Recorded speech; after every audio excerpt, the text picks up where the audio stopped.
the Allman Brothers Band's At Fillmore East is way more than just the greatest live album in rock history. And honestly, it's absurd to call anything the greatest. But I wrote an entire book, Play All Night, Duane Allman and the Journey to Fillmore East, arguing why this record was a definitive statement of Duane Allman's musical vision. The record was recorded live on the biggest stage in rock, Bill Graham's Fillmore East in the East Village of New York City. It was the band's third record, and they were issuing it in lieu of a third studio record. They released two records to this point, 1969's self-titled record, 1970 Idlewild South. The records had done well, and actually increasingly so. Idlewild South did much better than the Allman Brothers Band, but not enough to cover the investment the record companies had made in the band, Jerry Wexler, Phil Walden, Capricorn Records. Now, At Fillmore East changed all of that. Released July 6, 1971, the album was an immediate hit. And here are some thoughts on why the record is much more than just the greatest live album in history. First, I want you to note this goes to that point. Every single note that you hear is improvised. Every single note. And if you want to hear how the songs evolve, listen to the 2014 recording, Fillmore East recordings, and you'll hear the difference in all of the tracks. Statesboro Blues is a particular one that I love to listen to. Second thing, At Fillmore East is not a concert. A lot of folks confuse this, but like most live albums of this era, it really is a carefully curated document. It's pulled from 4 performances. Third, 0 overdubs. Nothing was fixed, quote unquote, in post-production. There's 2 edits.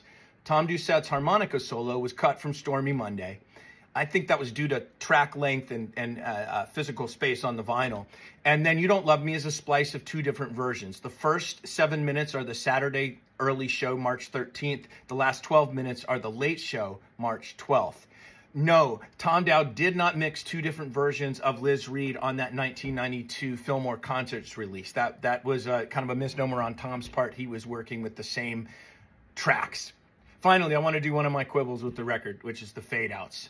It's non-traditional. This album is not mixed as if it's a concert. The fade-outs, honestly, on this have long baffled me and bugged me. No other album from this era, rock album, is like this. Live Dead, Bless Its Pointed Little Head, Band of Gypsies, Absolutely Live, Live at Leeds, Get Your Yayas Out, Mad Dogs and Englishmen, all comprise multiple concerts, but they're mixed to sound like a single show. So if you couldn't get to see the Stones in '69 on the tour, Yayas was going to be the next best thing. So why the fade-outs on Fillmore East? And honestly, I bet I've thought more about this than any other human being on earth. And the best I can come up with is the band wanted the songs treated as individual songs, such as on a studio record, rather than songs that were played as part of a concert. So for what it's worth, I find them distracting. To my ear, I think the album would be much better if it was mixed as a concert. Like that 1992 Fillmore Concerts that put Mountain Jam and Whipping Post back together the way God and Duane intended. And the ABB, they kept doing this on all of their live records until the 2000 record called Peekin' at the Beacon, which was Dickie's last record and honestly far from the band's finest effort.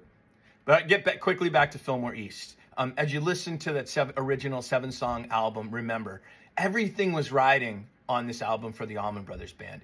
The band made their definitive artistic statement with this record. It was made on their own terms, which is really true to form for Duane and for the Allman Brothers Band. And the efforts paid off. Album was a massive hit. It hit gold in 3 months by October, and just a few days before Duane Allman tragically died in a motorcycle accident. Long live the Allman Brothers Band.